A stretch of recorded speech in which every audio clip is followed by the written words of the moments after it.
So, hi James. Here is Country Girl by Neil Young. I didn't know this song before and I love it. Oh my gosh, beautiful chord changes. So, let's dive right in. So, it's in 3/4, so we're going to feel this 1, 2, 3, a 1, 2, 3, a 1, 2, 3, a 1, 2, 3. And that's kind of going to be our baseline pattern.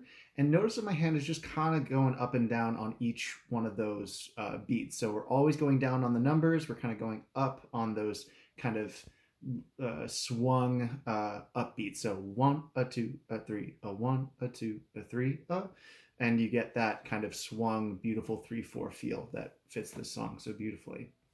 So right in the beginning, we're going to want to make sure that we emphasize beats 1 and 2. That's what gives you that classic intro sound. That 1, 2, 3, a 1, 2, 3, 1, 2, 3, a 1, 2, 3, down, down, up, down, 2, 3. Down, up, down. So getting that kind of in your body before we even start looking at the left hand is going to be helpful. So some kind of general housekeeping. In the left hand, our fingers are numbered 1 through 4. So 1 is our pointer finger, 2 is middle, 3 is ring, 4 is pinky. And we also have string numbers. So the bottom string, the string closest to the ground here, is string number 1. Also our thinnest string, string 2, string 3, string 4, string 5, string 6 is our thickest string. And then, of course, the frets are also numbered 1, 2, 3, 4, 5, so on, starting at the nut and moving up. So with that out of the way, the last thing you're going to need to know for this song before we get started is that it's dropped down a whole step, so 2 full frets, essentially. So drop all your strings down a whole step. So that'll be 6th string will be a D, 5th string will be a G, 4th string will be a C, and then an F, 3rd string, 2nd string will be an A, and then finally 1st string will be a D again. So just tune all of your strings down a whole step and you'll be in this beautiful tuning for the song. So we start off with a D minor position, which starts off with our pointer finger on, or our first finger, I should say, right? Our first finger on the 1st string at the 1st fret. How do you like that?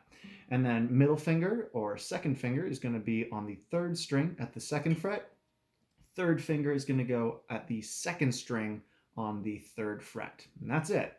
Now, the goal for this is that we actually kind of want to wrap our thumb around to mute that thickest string, because that note won't sound so good with our chord.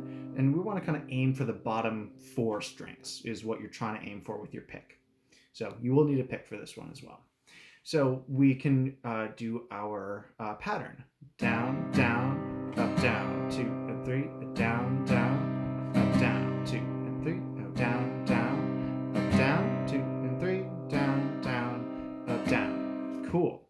Now, what you can do to give it a little bit more punch is lift your fingers off the strings ever so slightly as you're going. So you're really trying to, in between those 2 hits, you'll get that. Notice how the sound kind of stops when I lift my fingers off just enough so that they mute the strings. I'm not actually losing contact with the strings. They're not coming fully off. They're just sort of going.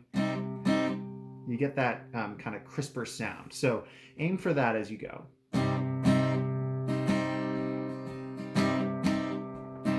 So we have that kind of lift, and then you can hold down for this one. Hold down and lift. Cool.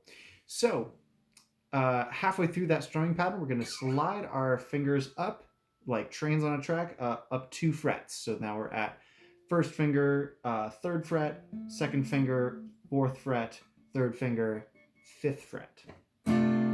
Get that beautiful E minor over D. Lovely chord there. So putting that together, we're going to actually switch halfway through and slide halfway through our strumming pattern. So down, down, up, down. And you can actually kind of slide on the up strum, really. Down, down, up, 2 and 3, and down, 2, 3, and 1, 2, and 3, and 1, 2, 3, and 1, 2, and 3, 1, 2, 3, and 1, 2, 3.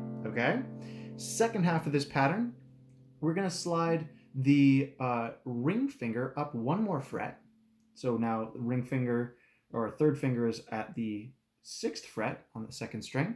We're going to put our second finger down here on the 1st string 5th fret, and our first finger is going to go on the 3rd string at the 5th fret as well, and that gives us that sort of D shape. Again, you can kind of keep your thumb muting that 6th string up here. And you get this beautiful D minor 7 sound. So, and that'll be our third and final shape before we return back to our second position where we were. So we're going to go at the 5th fret, slide the ring finger down to the 5th, and then reset pointer finger on the 3rd string or 3rd fret, and second finger on the 3rd string 4th fret. So the two halves are second half. So putting all that together, we'll get 1, 2, 3, and 1, 2. Hang on. Try again.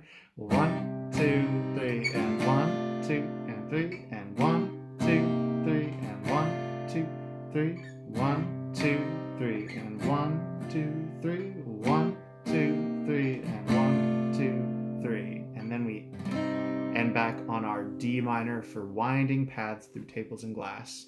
First fall was new. It's a beautiful D major 7 chord. So what I do here is I'll just take my pointer finger and bar it across the bottom 3 strings, first 3 strings at the 2nd fret, and I'm going to strum beginning at the 4th string. And that's what gives you that beautiful sound. So we have winding paths through tables and glass. D minor to D major 7 coming up, and now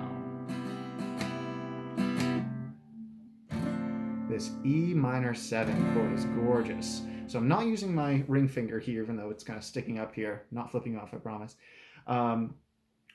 First 2 fingers are going to go on the 5th string and 4th string, respectively, at the 2nd fret.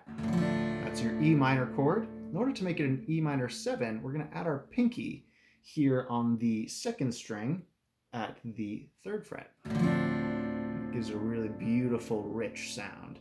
So you could, I suppose, use your ring finger. I find that a little bit uncomfortable for me, but I aim for that. And also, if the pinky doesn't make it in time, it's fine. An E minor chord will sound lovely here too. Now watch the summer pass, so close to you. Again, another beautiful major 7 chord. They love these major 7s. Oh my gosh. And I do too. So this is an F major 7. So pointer finger or first finger on the 2nd string 1st fret, second finger on the 3rd string 2nd fret, and then 3rd finger on the 4th string 3rd fret. So we're kind of making this diagonal line going down. And you want to make sure that you get that open 1st string, because that gives it that major 7 sound there. I love that. So make sure that you're not accidentally muting with this finger. Keep your fingers really tall. And then we go back to our E minor 7. So let's go back to winding paths. Put it all together from there. 1, 2, 3, and 1. Ready, go. Winding paths through tables and glass. First fall was new. Are the bottom 3. Now watch the summer pass. F major 7 coming up right now. And back to E minor 7. It's a quick change. And then we're on to the next little section here. A minor.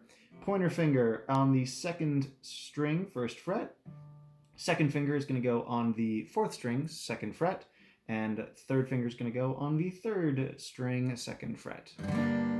And you can, again, kind of mute with your thumb on the top string here, because really we only need the bottom 5 strings to give it a really beautiful sound there.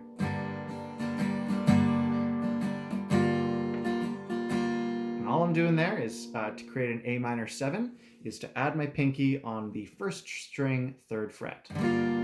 All the other fingers stay the exact same. And I love that transition to the D chord there. So one kind of trick about the A minor to A minor 7 into the D is that I like to really build it up with lots of down strums in there. So we have that so close to you, all very beautiful, up, down, up, down, up, down, up, down, up, down, up, down, up, down, up, down, up, down, up, down, down, down, D. It gives you that really sweet kind of build. So we're onto a D chord, which we saw earlier when we had it moved all the way up here in the intro. But here it's 1st finger, 3rd string, 2nd fret, 2nd finger, 1st string, 2nd fret, and then 3rd finger, 2nd string, 3rd fret. To keep the change. And then we switch to an F major 7 again. And then we have our first real bar chord here, which you can play a couple of different ways. It's a B flat major chord, which is pretty nasty. Probably the easiest way to tackle this would be pointer finger to go right on the 1st string at the 1st fret. 2nd finger is going to reach all the way down to the 3rd fret of the 4th string. So 4th string, 3rd fret. And then we're going to create a line behind it. So 3rd finger on the 3rd string, 3rd fret, and 4th finger, pinky, on the 2nd string at the 3rd fret. And then just make sure you only get the bottom 4 strings, because that note's not going to sound super good in the chord. So that's probably the trickiest chord that we're going to run into in this. The other option is that you could leave these 3 fingers where they are, but your pointer finger can come across and bar, which gives out that nice solid B flat note in the bottom here, the root of the chord. So that's another option, is to bar all the way across. It's a bit of a nasty switch from F major 7 to our B flat. Last option for the B flat, and I know that I'm probably giving you too many, would be bar across the 1st fret, and then also make a midi bar with your ring finger here at the 3rd fret, and that's for string 4, string 3, and string 2.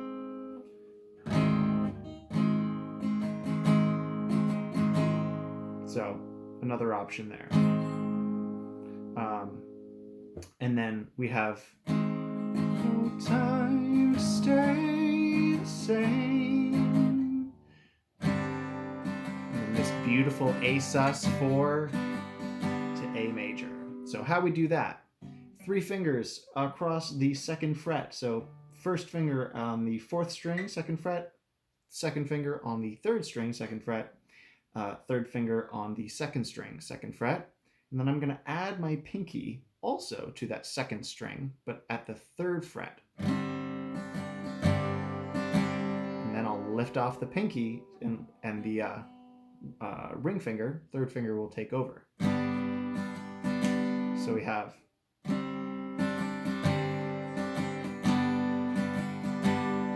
and then we're back into our intro section.